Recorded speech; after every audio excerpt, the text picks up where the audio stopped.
ಇವತ್ತಿನ ದಿನಾಂಕ 17/4/2026. ಪ್ರಾತ ಮುರಳಿ ಬಾಪ್ದಾದ ಮಧುಬನ. ಮಧುರ ಮಕ್ಕಳೇ, ಪಾವನರಾದರೆ ಆತ್ಮಿಕ ಸೇವೆಗೆ ಯೋಗ್ಯರಾಗುತ್ತೀರಿ. ದೇಹಿ ಅಭಿಮಾನಿ ಮಕ್ಕಳು ಆತ್ಮಿಕ ಯಾತ್ರೆಯಲ್ಲಿರುತ್ತಾರೆ ಮತ್ತು ಅನ್ಯರಿಗೂ ಇದೇ ಯಾತ್ರೆಯನ್ನು ಮಾಡಿಸುತ್ತಾರೆ. ಪ್ರಶ್ನೆ: ಸಂಗಮ ಯುಗದಲ್ಲಿ ನೀವು ಮಕ್ಕಳು ಯಾವ ಸಂಪಾದನೆ ಮಾಡುತ್ತೀರಿ?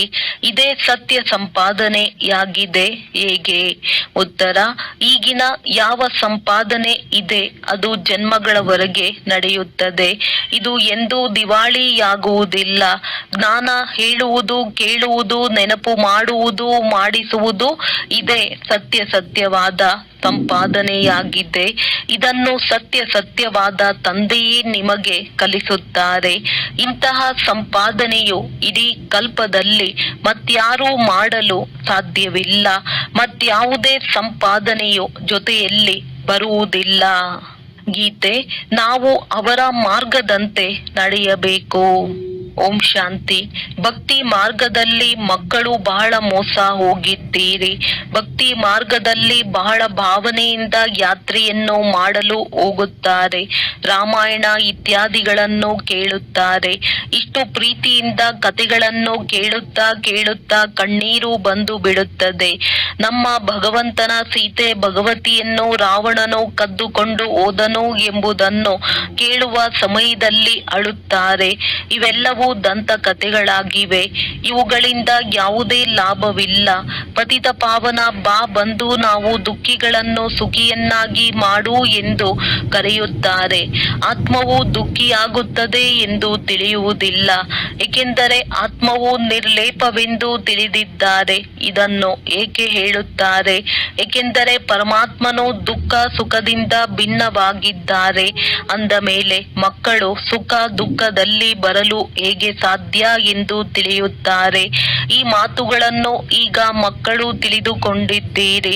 ಈ ಜ್ಞಾನ ಮಾರ್ಗದಲ್ಲಿ ಕೆಲವೊಮ್ಮೆ ಗ್ರಹಚಾರಿಯು ಕುಳಿತು ಬಿಡುತ್ತದೆ, ಕೆಲವೊಮ್ಮೆ ಇನ್ನೇನೋ ಆಗುತ್ತದೆ, ಕೆಲವೊಮ್ಮೆ ಹೂವಿನಂತೆ ಅರಳಿರುತ್ತಾರೆ, ಕೆಲವೊಮ್ಮೆ ಬಾಡಿದ ಮುಖವಿರುತ್ತದೆ.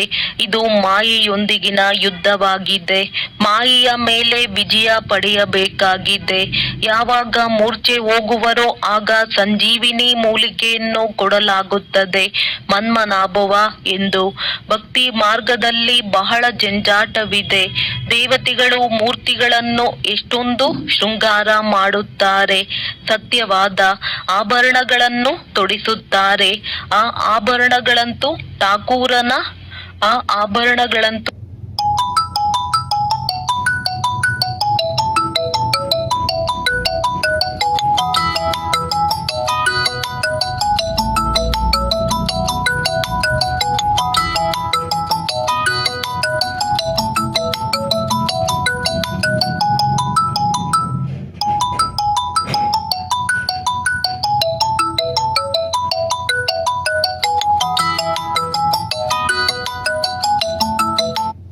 ಠಾಕೂರನ ಸಂಪತ್ತು ಆಗುತ್ತದೆ. ಠಾಕೂರನ ಆಸ್ತಿಸೋ ಪೂಜಾರಿ ಅಥವಾ ನಿಮಿತ್ತದಾಗಿ ಬಿಡುತ್ತದೆ. ನಾವು ಚೈತನ್ಯದಲ್ಲಿ ಬಹಳ ವಜ್ರ ವೈಡೂರ್ಯಗಳಿಂದ ಶೃಂಗರಿತರಾಗಿದ್ದೆವು. ನಂತರ ಯಾವಾಗ ಪೂಜಾರಿಗಳಾಗುತ್ತೇವೆಯೋ ಆಗಲೂ ಬಹಳ ಆಭರಣಗಳನ್ನು ತೊಡಿಸುತ್ತಾರೆ. ಈಗ ಏನೂ ಇಲ್ಲ. ಚೈತನ್ಯ ರೂಪದಲ್ಲಿಯೂ ಧರಿಸಿದ್ದೀರಿ ಮತ್ತು ಜಡ ರೂಪದಲ್ಲಿಯೂ ಧರಿಸಿದ್ದೀರಿ. ಈಗ ಯಾವುದೇ ಆಭರಣಗಳಿಲ್ಲ. ಸಂಪೂರ್ಣ ಸಾಧಾರಣರಾಗಿದ್ದೀರಿ. ನಾನು ಸಾಧಾರಣ ತನುವಿನಲ್ಲಿ ಬರುತ್ತೇನೆ. ಯಾವುದೇ ರಾಜಾಯಿಯ ಆಡಂಬರವಿಲ್ಲ. ಸನ್ಯಾಸಿಗಳು ಸಹ ಬಹಳ ಆಡಂಬರದಿಂದ ಇರುತ್ತಾರೆ. ನೀವೀಗ ತಿಳಿದುಕೊಂಡಿದ್ದೀರಿ. ಅವಶ್ಯವಾಗಿ ಸತ್ಯಯುಗದಲ್ಲಿ ಹೇಗೆ ನಾವಾತ್ಮರು ಪವಿತ್ರರಾಗಿದ್ದೆವು, ಶರೀರವು ಪವಿತ್ರವಾಗಿತ್ತು. ಅವರ ಶೃಂಗಾರವು ಬಹಳ ಚೆನ್ನಾಗಿರುತ್ತದೆ. ಯಾರಾದರೂ ಸುಂದರವಾಗಿದ್ದರೆ ಅವರಿಗೆ ಶೃಂಗಾರದ ಆಸಕ್ತಿ ಇರುತ್ತದೆ. ನೀವು ಸಹ ಸುಂದರರಾಗಿದ್ದಾಗ ಬಹಳ ಒಳ್ಳೊಳ್ಳೆಯ ಆಭರಣಗಳನ್ನು ಧರಿಸಿದ್ದೀರಿ, ವಜ್ರಗಳ ದೊಡ್ಡ ಹಾರಗಳನ್ನು ಧರಿಸುತ್ತಿದ್ದೀರಿ. ಇಲ್ಲಿ ಪ್ರತಿಯೊಂದು ವಸ್ತುವು ಕಪ್ಪಾಗಿದೆ ನೋಡಿ, ಹಸುಗಳು ಸಹ ಕಪ್ಪಾಗುತ್ತಾ ಹೋಗಿವೆ. ಬ್ರಹ್ಮ ತಂದೆಯು ಶ್ರೀನಾಥ ದ್ವಾರಕ್ಕೆ ಹೋದಾಗ ಬಹಳ ಒಳ್ಳೆಯ ಹಸುಗಳಿತ್ತು. ಕೃಷ್ಣನ ಹಸುವನ್ನು ಬಹಳ ಸುಂದರವಾಗಿ ತೋರಿಸುತ್ತಾರೆ. ಇಲ್ಲಂತೂ ಕೆಲವೊಂದು ರೀತಿ ಇರುತ್ತದೆ, ಏಕೆಂದರೆ ಕಲಿಯುಗವಾಗಿದೆ. ಇಂತಹ ಹಸುಗಳು ಅಲ್ಲಿರುವುದಿಲ್ಲ. ನೀವು ವಿಶ್ವದ ಮಾಲೀಕರಾಗುತ್ತೀರಿ. ನಿಮ್ಮ ಶೃಂಗಾರವೂ ಸಹ ಅಲ್ಲಿ ಸುಂದರವಾಗಿರುತ್ತದೆ. ವಿಚಾರ ಮಾಡಿದಾಗ ಹಸುಗಳು ಸಹ ಅಲ್ಲಿ ಸುಂದರವಾಗಿರಬೇಕಲ್ಲವೇ? ಅಲ್ಲಿಯ ಹಸುಗಳ ಗೊಬ್ಬರವು ಬಹಳ ಚೆನ್ನಾಗಿರುತ್ತದೆ. ಅದರಲ್ಲಿ ಎಷ್ಟೊಂದು ಶಕ್ತಿ ಇರುತ್ತದೆ. ಹೊಲ ಗದ್ದೆಗಳಿಗೆ ಗೊಬ್ಬರ ಬೇಕಾಗುತ್ತದೆ ಎಲ್ಲವೇ? ಒಳ್ಳೆಯ ಗೊಬ್ಬರವನ್ನು ಹಾಕಿದರೆ ಬಹಳ ಒಳ್ಳೆಯ ಫಲವು ಸಿಗುವುದು. ಅಲ್ಲಿ ಎಲ್ಲಾ ವಸ್ತುಗಳು ಬಹಳ ಶಕ್ತಿಶಾಲಿಯಾಗಿರುತ್ತದೆ. ಇಲ್ಲಿರುವ ಯಾವುದೇ ವಸ್ತುವಿನಲ್ಲಿ ಶಕ್ತಿ ಇಲ್ಲ. ಇಲ್ಲಿ ಅವಶ್ಯವಾಗಿ ಎಲ್ಲವೂ ಶಕ್ತಿಹೀನವಾಗಿದೆ. ಯಜ್ಞದ ಆರಂಭದಲ್ಲಿ ಕನ್ಯೆಯರು ಸೂಕ್ಷ್ಮ ವತನಕ್ಕೆ ಹೋಗುತ್ತಿದ್ದರು. ಎಷ್ಟು ಒಳ್ಳೊಳ್ಳೆಯ ಹಣ್ಣುಗಳನ್ನು ಸೇವಿಸುತ್ತಿದ್ದರು, ಶುಭಿರಸ ಇತ್ಯಾದಿಗಳನ್ನು ಕುಡಿಯುತ್ತಿದ್ದರು, ಇದೆಲ್ಲವನ್ನು ಸಾಕ್ಷಾತ್ಕಾರ ಮಾಡುತ್ತಿದ್ದರು. ಅಲ್ಲಿ ಮಾಲಿಯು ಹೇಗೆ ಹಣ್ಣುಗಳನ್ನು ಕಿತ್ತುಕೊಡುತ್ತಾರೆ. ಸೂಕ್ಷ್ಮ ವತನದಲ್ಲಂತೂ ಹೊಲ ಇತ್ಯಾದಿಗಳಿರಲು ಸಾಧ್ಯವಿಲ್ಲ. ಇದು ಕೇವಲ ಸಾಕ್ಷಾತ್ಕಾರವಾಗುತ್ತದೆ. ವೈಕುಂಠವಂತೂ ವಾಸ್ತವದಲ್ಲಿ ಇಲ್ಲಿಯೇ ಇರುತ್ತದೆ ಎಲ್ಲವೇ? ವೈಕುಂಠವು ಮೇಲಿರಬಹುದೆಂದು ಮನುಷ್ಯರು ತಿಳಿಯುತ್ತಾರೆ. ವೈಕುಂಠವು ಸೂಕ್ಷ್ಮ ವತನದಲ್ಲಾಗಲಿ ಮೂಲ ವತನದಲ್ಲಾಗಲಿ ಇರುವುದಿಲ್ಲ, ಇಲ್ಲಿಯೇ ಸ್ಥಾಪನೆಯಾಗುತ್ತದೆ. ಕನ್ಯೆಯರು ಯಾವುದನ್ನು ಸಾಕ್ಷಾತ್ಕಾರದಲ್ಲಿ ನೋಡುವರೋ ಅದನ್ನು ಮತ್ತೆ ಈ ಸ್ಥೂಲ ಕಣ್ಣುಗಳಿಂದ ನೋಡುತ್ತೀರಿ. ಎಂತಹ ಸ್ಥಾನಮಾನವೋ ಅಂತಹ ಸಾಮಗ್ರಿಗಳಿರುತ್ತವೆ. ರಾಜರ ಮೆಹಲುಗಳನ್ನು ನೋಡಿ, ಎಷ್ಟು ಚೆನ್ನಾಗಿರುತ್ತವೆ. ಜೈಪುರದಲ್ಲಿ ಬಹಳ ಒಳ್ಳೊಳ್ಳೆಯ ಮೆಹಲುಗಳನ್ನು ಕಟ್ಟಿಸಿದ್ದಾರೆ. ಕೇವಲ ಮೆಹಲುಗಳನ್ನು ನೋಡುವುದಕ್ಕಾಗಿ ಮನುಷ್ಯರು ಹೋದರೂ ಸಹ ಅದಕ್ಕೆ ಟಿಕೆಟ್ ಇರುತ್ತದೆ. ವಿಶೇಷವಾಗಿ ಆ ಮೆಹಲನ್ನು ನೋಡುವುದಕ್ಕಾಗಿಯೇ ಇಡುತ್ತಾರೆ. ಅವರು ಮತ್ತೆ ಬೇರೆ ಮೆಹಲುಗಳಲ್ಲಿ ಇರುತ್ತಾರೆ, ಅದು ಸಹ ಈ ಕಲಿಯುಗದಲ್ಲಿ. ಇದಂತೂ ಪತಿತ ಪ್ರಪಂಚವಾಗಿದೆ. ಯಾರಾದರೂ ತಮ್ಮನ್ನು ಪತಿತರೆಂದು ತಿಳಿದುಕೊಳ್ಳುತ್ತಾರೆಯೇ? ನೀವೀಗ ತಿಳಿದುಕೊಳ್ಳುತ್ತೀರಿ, ನಾವು ಪತಿತರಾಗಿದ್ದೆವು, ಯಾವುದೇ ಪ್ರಯೋಜನಕ್ಕಿರಲಿಲ್ಲ. ಈಗ ಪುನಃ ನಾವು ಸುಂದರರಾಗುತ್ತೇವೆ. ಆ ಪ್ರಪಂಚವೇ ಬಹಳ ಸುಂದರವಾಗಿರುವುದು. ಇಲ್ಲಿ ಬಲೆ ಅಮೆರಿಕ ಮೊದಲಾದ ದೇಶಗಳಲ್ಲಿ ಬಹಳ ಒಳ್ಳೊಳ್ಳೆಯ ಮೆಹಲುಗಳಿವೆ. ಆದರೆ ಅಲ್ಲಿನ ಹೋಲಿಕೆಯಲ್ಲಿ ಇದೇನೂ ಇಲ್ಲ, ಏಕೆಂದರೆ ಇದಂತೂ ಅಲ್ಪ ಕಾಲದ ಸುಖ ಕೊಡುವಂತವಾಗಿವೆ. ಅಲ್ಲಂತೂ ಬಹಳ ಸುಂದರ ಮೆಹಲುಗಳಿರುತ್ತವೆ, ಹಸುಗಳು ಸುಂದರವಾಗಿರುತ್ತವೆ. ಅಲ್ಲಿ ಗೊಲ್ಲರು ಇರುತ್ತಾರೆ. ಶ್ರೀಕೃಷ್ಣನಿಗೆ ಗೊಲ್ಲ ಬಾಲಕನೆಂದು ಹೇಳುತ್ತಾರಲ್ಲವೇ? ಇಲ್ಲಿ ಯಾರು ಹಸುಗಳನ್ನು ಸಂಭಾಲನೆ ಮಾಡುವವರಿದ್ದಾರೆಯೋ ಅವರೂ ಸಹ ನಾವು ಗೊಲ್ಲರಾಗಿದ್ದೇವೆ, ಕೃಷ್ಣನ ವಂಶಾವಳಿಯಾಗಿದ್ದೇವೆ. ವಾಸ್ತವದಲ್ಲಿ ಕೃಷ್ಣನ ವಂಶಾವಳಿ ಎಂದು ಹೇಳುವುದಿಲ್ಲ, ಕೃಷ್ಣನ ರಾಜಧಾನಿಯವರೆಂದು ಹೇಳುತ್ತಾರೆ. ಸಾಹುಕಾರರ ಬಳಿ ಹಸುಗಳಿದ್ದರೆ ಅವುಗಳನ್ನು ಸಂಭಾಲನೆ ಮಾಡಲು ಗೊಲ್ಲರು ಇರುತ್ತಾರೆ. ಈ ಗೊಲ್ಲ ಎಂಬ ಹೆಸರು ಸತ್ಯಯುಗದ್ದಾಗಿದೆ. ಇದು ನೆನ್ನೆಯ ಮಾತಾಗಿದೆ. ನೆನ್ನೆಯ ದಿನ ನಾವು ಆದಿ ಸನಾತನ ದೇವಿ ದೇವತಾ ಧರ್ಮದವರಾಗಿದ್ದೆವು. ನಂತರ ಪತಿತರಾಗಿದ್ದರಿಂದ ತಮ್ಮನ್ನು ಹಿಂದೂಗಳೆಂದು ಕರೆಸಿಕೊಳ್ಳುತ್ತಾರೆ. ಕೇಳಿರಿ, ನೀವು ಆದಿ ಸನಾತನ ದೇವಿ ದೇವತಾ ಧರ್ಮದವರೋ ಅಥವಾ ಹಿಂದೂ ಧರ್ಮದವರೋ? ಇತ್ತೀಚೆಗೆ ಎಲ್ಲರೂ ಹಿಂದೂಗಳೆಂದು ಬರೆದು ಬಿಡುತ್ತಾರೆ. ಹಿಂದೂ ಧರ್ಮವನ್ನು ಯಾರು ಸ್ಥಾಪನೆ ಮಾಡಿದರು, ದೇವಿ ದೇವತಾ ಧರ್ಮವನ್ನು ಯಾರು ಸ್ಥಾಪನೆ ಮಾಡಿದರು, ಇದನ್ನು ಯಾರು ತಿಳಿದುಕೊಂಡಿಲ್ಲ.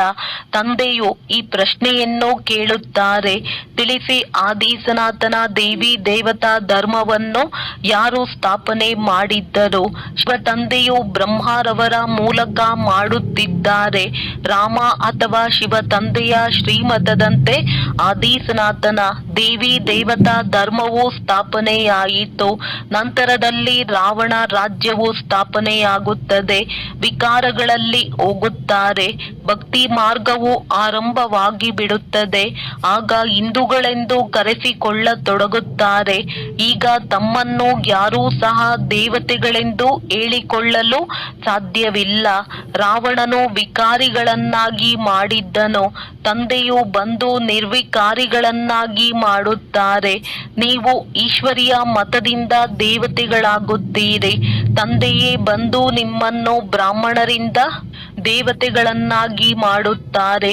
ಏಣಿಯನ್ನು ಹೇಗೆ ಇಳಿಯುತ್ತೀರೆಂದು ನೀವು ಮಕ್ಕಳ ಬುದ್ಧಿಯಲ್ಲಿ ನಂಬರ್ ವಾರಾಗಿ ಕುಳಿತುಕೊಳ್ಳುತ್ತದೆ. ಬೇರೆಲ್ಲರೂ ಮನುಷ್ಯರು ಆಸುರಿ ಮತದಂತೆ ನಡೆಯುತ್ತಿದ್ದಾರೆ.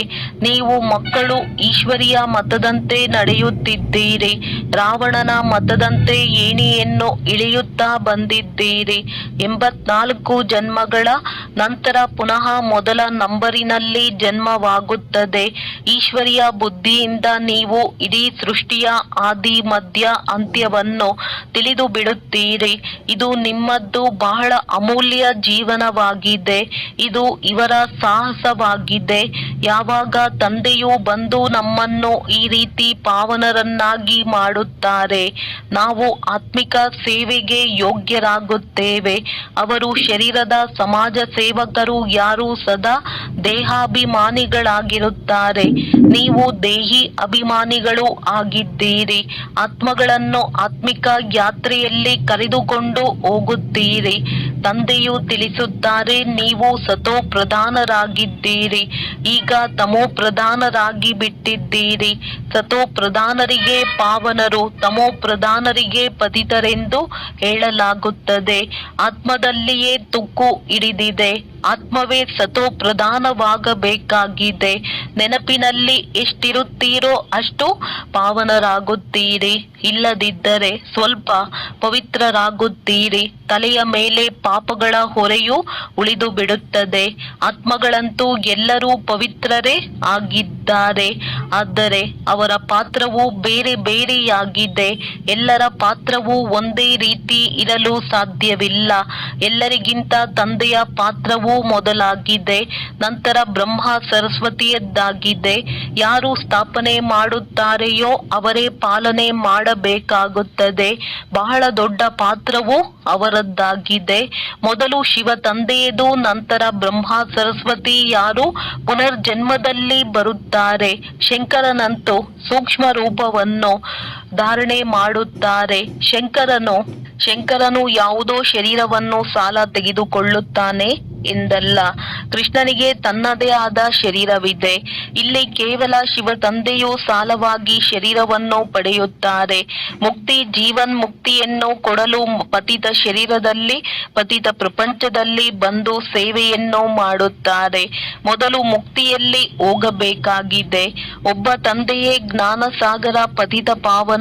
ಅವರನ್ನು ಶಿವ ತಂದೆ ಎಂದು ಕರೆಯುತ್ತಾರೆ. ಶಂಕರನಿಗೆ ತಂದೆ ಎಂದು ಹೇಳುವುದು ಶೋಭಿಸುವುದಿಲ್ಲ.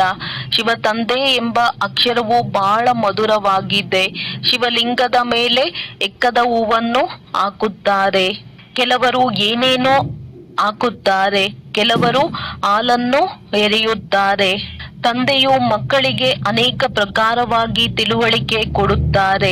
ಎಲ್ಲದರ ಆಧಾರವು ಯೋಗವಾಗಿದೆ ಎಂದು ತಂದೆಯು ಮಕ್ಕಳಿಗೆ ತಿಳಿಸುತ್ತಾರೆ.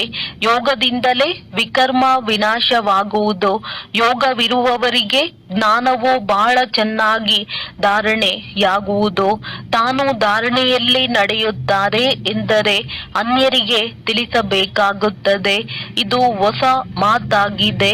ಭಗವಂತನೇ ಯಾರಿಗೆ ಡೈರೆಕ್ಟ್ ತಿಳಿಸಿದರೂ ಅದನ್ನು ಕೇಳುತ್ತಾರೆ. ನಂತರ ಈ ಜ್ಞಾನವು ಇರುವುದಿಲ್ಲ. ಈಗ ತಂದೆಯು ತಿಳಿಸುತ್ತಾರೆ, ಈಗಲೇ ಇದನ್ನು ಕೇಳುತ್ತೀರಿ, ಧಾರಣೆಯಾಗುತ್ತದೆ. ನಂತರ ಪ್ರಾರಬ್ಧದ ಪಾತ್ರವನ್ನಭಿನಯಿಸಬೇಕಾಗುತ್ತದೆ. ಜ್ಞಾನವನ್ನು ಕೇಳುವುದು ಹೇಳುವುದು ಈಗಲೇ ಆಗುತ್ತದೆ. ಸತ್ಯಯುಗದಲ್ಲಿ ಈ ಪಾತ್ರವಿರುವುದಿಲ್ಲ. ಅಲ್ಲಂತೂ ಪ್ರಾರಬ್ಧದ ಪಾತ್ರವಿರುತ್ತದೆ. ಮನುಷ್ಯರು ಬ್ಯಾರಿಸ್ಟರಿ ಓದುತ್ತಾರೆ, ಬ್ಯಾರಿಸ್ಟರ್ ಆಗಿ ಸಂಪಾದನೆ ಮಾಡುತ್ತಾರೆ. ಇದು ಎಷ್ಟು ದೊಡ್ಡ ಸಂಪಾದನೆಯಾಗಿದೆ, ಇದನ್ನು ಪ್ರಪಂಚದವರು ತಿಳಿದುಕೊಂಡಿಲ್ಲ. ತಂದೆಯು ನಮಗೆ ಸತ್ಯವಾದ ಸಂಪಾದನೆ ಮಾಡಿಸುತ್ತಿದ್ದಾರೆಂದು ನೀವು ತಿಳಿದಿದ್ದೀರಿ. ಇದರ ದಿವಾಳಿಯಾಗಲು ಸಾಧ್ಯವಿಲ್ಲ. ಈಗ ನೀವು ಸತ್ಯವಾದ ಸಂಪಾದನೆ ಮಾಡುತ್ತೀರಿ. ಪುನಃ ಅದು 21 ಜನ್ಮಗಳು ಜೊತೆಯಲ್ಲಿರುತ್ತದೆ. ಆ ಸಂಪಾದನೆಯು ಜೊತೆ ಕೊಡುವುದಿಲ್ಲ, ಈ ಸಂಪಾದನೆಯು ಜೊತೆ ಕೊಡುತ್ತದೆ. ಇಂತಹ ಜೊತೆ ಕೊಡುವ ಸಂಪಾದನೆಗೆ ನೀವು ಜೊತೆಯಲ್ಲಿರಬೇಕಾಗಿದೆ. ಈ ಮಾತನ್ನು ನೀವು ಮಕ್ಕಳ ವಿನಃ ಬೇರೆ ಯಾರ ಬುದ್ಧಿಯಲ್ಲಿಯೂ ಇಲ್ಲ. ನಿಮ್ಮಲ್ಲಿಯೂ ಸಹ ಇದನ್ನು ಗಳಿಗೆ ಗಳಿಗೆಗೆ ಮರೆತು ಹೋಗುತ್ತಾರೆ. ತಂದೆ ಮತ್ತು ಆಸ್ತಿಯನ್ನು ಮರೆಯಬಾರದು. ಒಂದು ಮಾತು ಆಗಿದೆ, ತಂದೆಯನ್ನು ನೆನಪು ಮಾಡಿ. ಯಾವ ತಂದೆಯಿಂದ ನಿಮಗೆ 21 ಜನ್ಮ ನಿರೋಗಿ ಶರೀರವಿರುತ್ತದೆ, ವೃದ್ಧಾಪ್ಯದವರೆಗೂ ಅಕಾಲ ಮೃತ್ಯುವಾಗುವುದಿಲ್ಲ. ಮಕ್ಕಳಿಗೆ ಎಷ್ಟೊಂದು ಖುಷಿ ಇರಬೇಕಾಗಿದೆ. ತಂದೆಯ ನೆನಪು ಮುಖ್ಯವಾದುದಾಗಿದೆ. ಇದರಲ್ಲಿಯೇ ಮಾಯೆಯು ವಿಘ್ನವನ್ನು ಹಾಕುತ್ತದೆ. ಬಿರುಗಾಳಿಯನ್ನು ತರುವುದು, ಅನೇಕ ಪ್ರಕಾರದ ಬಿರುಗಾಳಿಯೂ ಬರುತ್ತದೆ. ತಂದೆಯನ್ನು ನೆನಪು ಮಾಡಬೇಕೆಂದು ತಿಳಿಯುತ್ತೀರಿ, ಆದರೆ ಮಾಡಲು ಆಗುವುದಿಲ್ಲ. ನೆನಪಿನಲ್ಲಿಯೇ ಎಲ್ಲರೂ ಬಹಳ ನಪಾಸಾಗುತ್ತಾರೆ. ಎಲ್ಲರಲ್ಲಿಯೂ ಯೋಗವೇ ಬಹಳ ಕಡಿಮೆ ಇದೆ. ಯೋಗದಲ್ಲಿ ಶಕ್ತಿಶಾಲಿಯಾಗಬೇಕಾಗಿದೆ. ಬಾಕಿ ಬೀಜ ಮತ್ತು ವೃಕ್ಷದ ಜ್ಞಾನವು ದೊಡ್ಡ ಮಾತೇನಲ್ಲ. ನನ್ನನ್ನು ನೆನಪು ಮಾಡುವುದರಿಂದ, ನನ್ನನ್ನು ತಿಳಿಯುವುದರಿಂದ ಎಲ್ಲವನ್ನೂ ತಿಳಿಯುತ್ತೀರಿ. ನೆನಪಿನಲ್ಲಿಯೇ ಎಲ್ಲವೂ ಇದೆ. ಮಧುರ ತಂದೆ ಶಿವ ತಂದೆಯನ್ನು ನೆನಪು ಮಾಡಬೇಕು. ಶ್ರೇಷ್ಠಾತಿ ಶ್ರೇಷ್ಠನು ಭಗವಂತನಾಗಿದ್ದಾರೆ. ಶ್ರೇಷ್ಠರಲ್ಲಿ ಶ್ರೇಷ್ಠರು ತಂದೆಯು ಶ್ರೇಷ್ಠಾತಿ ಶ್ರೇಷ್ಠ ಆಸ್ತಿಯನ್ನು 21 ಜನ್ಮಕ್ಕಾಗಿ ಕೊಟ್ಟು ಸದಾ ಸುಖಿ ಅಮರರನ್ನಾಗಿ ಮಾಡುತ್ತಾರೆ. ನೀವು ಅಮರಪುರಿಯ ಮಾಲೀಕರಾಗುತ್ತೀರಿ. ಅಂದ ಮೇಲೆ ಅಂತ ತಂದೆಯನ್ನು ಬಹಳ ನೆನಪು ಮಾಡಬೇಕಲ್ಲವೇ? ತಂದೆಯನ್ನು ನೆನಪು ಮಾಡದೇ ಇದ್ದರೆ ಬೇರೆಲ್ಲವೂ ನೆನಪಿಗೆ ಬರುತ್ತದೆ. ಒಳ್ಳೆಯದು. ಮಧುರಾತಿ ಮಧುರ ಅಗಲಿ ಹೋಗಿ ಮರಳಿ ಸಿಕ್ಕಿರುವ ಮಕ್ಕಳ ಪ್ರತಿ ಮಾತ್ಪಿತಾ ಬಾಪ್ ದಾದಾರವರ ನೆನಪು, ಪ್ರೀತಿ ಹಾಗೂ ಸುಪ್ರಭಾತ. ಆತ್ಮಿಕ ಮಕ್ಕಳಿಗೆ ಆತ್ಮಿಕ ತಂದೆಯ ನಮಸ್ತೆ. ಧಾರಣೆಗಾಗಿ ಮುಖ್ಯ ಸಾರ. ಈ ಈಶ್ವರಿಯ ಜೀವನವು ಬಹಳ ಬಹಳ ಅಮೂಲ್ಯವಾಗಿದೆ. ಈ ಜೀವನದಲ್ಲಿ ಆತ್ಮ ಮತ್ತು ಶರೀರ ಎರಡನ್ನೂ ಪಾವನವನ್ನಾಗಿ ಮಾಡಿಕೊಳ್ಳಬೇಕಾಗಿದೆ. ಆತ್ಮಿಕ ಯಾತ್ರೆಯಲ್ಲಿದ್ದು ಅನ್ಯರಿಗೆ ಇದೇ ಯಾತ್ರೆಯನ್ನು ಕಲಿಸಬೇಕಾಗಿದೆ. ಎಷ್ಟು ಸಾಧ್ಯವೋ ಅಷ್ಟು ಸತ್ಯ ಸಂಪಾದನೆಯಲ್ಲಿ ತೊಡಗಬೇಕಾಗಿದೆ. ನಿರೋಗಿಯಾಗಲು ನೆನಪಿನಲ್ಲಿ ದೃಢವಾಗಬೇಕಾಗಿದೆ. ವರದಾನ: ಶರೀರವನ್ನು ಈಶ್ವರಿಯ ಸೇವೆಗಾಗಿ ಉಡುಗೊರೆ ಎಂದು ತಿಳಿದುಕೊಂಡು ಕಾರ್ಯದಲ್ಲಿ ಉಪಯೋಗಿಸುವಂತಹ ನಷ್ಟಮೋಹ ಭವ. ಹೇಗೆ ಯಾರಾದರೂ ಕೊಟ್ಟಿರುವ ಉಡುಗೊರೆಯಾಗಿದ್ದರೆ ಅದರಲ್ಲಿ ನನ್ನದೆನ್ನುವುದು ಇರುವುದಿಲ್ಲ ಹಾಗೂ ಮಹತ್ವವೂ ಇರುವುದಿಲ್ಲ. ಅಂದ ಮೇಲೆ ಈ ಶರೀರವು ಈಶ್ವರನ ಸೇವೆಗಾಗಿ ಉಡುಗೊರೆಯಾಗಿದೆ. ಈ ಉಡುಗೊರೆಯನ್ನು ಆತ್ಮಿಕ ತಂದೆಯು ಕೊಟ್ಟಿದ್ದಾರೆ. ಅಂದ ಮೇಲೆ ಅವಶ್ಯವಾಗಿ ಆತ್ಮಿಕ ತಂದೆಯ ನೆನಪಿರುವುದು. ಉಡುಗೊರೆ ಎಂದು ತಿಳಿಯುವುದರಿಂದ ಆತ್ಮೀಯತೆಯು ಬರುತ್ತದೆ. ನನ್ನದೆಂಬ ಮಮತ್ವವಿರುವುದಿಲ್ಲ. ಇದೇ ನಿರಂತರ ಯೋಗಿ ನಷ್ಟಮೋಹರಾಗಲು ಸಹಜ ಉಪಾಯವಾಗಿದೆ. ಅಂದಾಗ ಈಗ ಆತ್ಮೀಯತೆಯ ಸ್ಥಿತಿಯನ್ನು ಪ್ರತ್ಯಕ್ಷಗೊಳಿಸಿರಿ. ಸ್ಲೋಗನ್: ವಾನಪ್ರಸ್ಥ ಸ್ಥಿತಿಯಲ್ಲಿ ಹೋಗಬೇಕೆಂದರೆ ದೃಷ್ಟಿ ವೃತ್ತಿಯಲ್ಲಿಯೂ ಪವಿತ್ರತೆಯನ್ನು ಅಂಡರ್ಲೈನ್ ಮಾಡಿರಿ. ಅವ್ಯಕ್ತ ಸೂಚನೆ: ಮಹಾನರಾಗಲು ಮಧುರತೆ ಮತ್ತು ನಮ್ರತೆಯ ಗುಣ ಧಾರಣೆ ಮಾಡಿ. ನಿಮ್ಮ ಪ್ರತಿ ಮಾತು ಮಹಾನ್ವಾಗಿರಲಿ. ಪ್ರತಿ ಮನಸ ಸಂಕಲ್ಪ ಪ್ರತಿ ಆತ್ಮನ ಪ್ರತಿ ಮಧುರವಾಗಿರಲಿ. ಪ್ರತಿಯೊಬ್ಬರನ್ನು ಶ್ರೇಷ್ಠರನ್ನಾಗಿ ಮಾಡುವ ಸ್ವಭಾವ, ಮಧುರತೆಯ ಸ್ವಭಾವ, ನಿರ್ಮಾಣತೆಯ ಸ್ವಭಾವವಿರಲಿ. ನನ್ನ ಸ್ವಭಾವ ಹೀಗಿದೆ, ಇದನ್ನು ಎಂದೂ ಹೇಳಬಾರದು. ನನ್ನದು ಎಲ್ಲಿಂದ ಬಂತು? ನನ್ನ ಜೋರಾಗಿ ಮಾತನಾಡುವ ಸ್ವಭಾವವಿದೆ. ನಾನು ಆವೇಶದಲ್ಲಿ ಬರುವ ಸ್ವಭಾವವಿದೆ. ಸ್ವಭಾವದ ವಶರಾಗುವುದೇ ಮಾಯೆಯಾಗಿದೆ. ಈಗ ಮಾಯಾಜೀತರಾಗಿ ಅಭಿಮಾನ ಅಥವಾ ಹೃದಯ ವಿದೀರ್ಣರಾಗುವ ಈರ್ಷೆ ಅಥವಾ ಆವೇಶದಲ್ಲಿ ಬರುವ ಸ್ವಭಾವದ ಪರಿವರ್ತನೆ ಮಾಡಿ. ಒಳ್ಳೆಯದು. ಓಂ ಶಾಂತಿ. ಓಂ.